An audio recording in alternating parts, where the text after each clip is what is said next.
Thanks, Senator Reid. Not one Republican senator, not one, would vote for us to go forward to reduce the student loan interest rate. Not a single one of them would vote for it. Think about that for a second. Have these Republican senators gone home to their states, met on campuses with some of these students and their families? I have. I spent last week touring campuses, hearing the stories of individual students in Illinois who would be the victims if we do not reduce this student loan interest rate.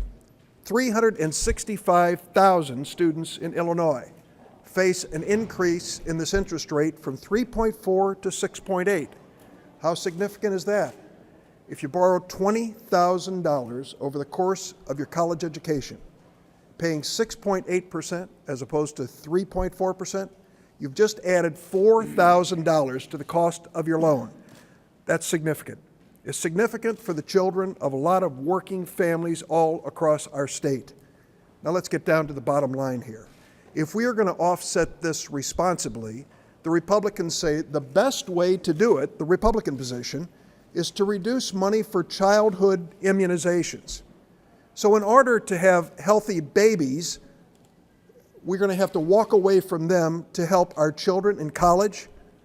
A perfect Republican choice. There's a better way.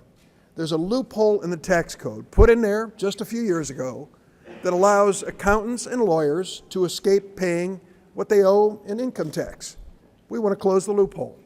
Make sure they pay the income tax that ordinary people pay as well. Is that radical? Well, to Grover Norquist, it's radical, and that's why the Republicans are scared to death. This primary today in Indiana is a reminder to them, Grover is watching every step and every vote that you take. So that's what it's all about. They all picked up and walked. Not a single Republican would stand up for the families and students across America to reduce this interest rate.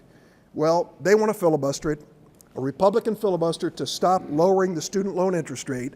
We're going to be coming to the floor and sharing stories about students that we've met and the hardship that this Republican position is creating. It's time for this Republican Party to be sensitive to the working families across America struggling to pay these bills and the students who will be burdened sometimes for many, many years with a debt which unfortunately they are causing to increase.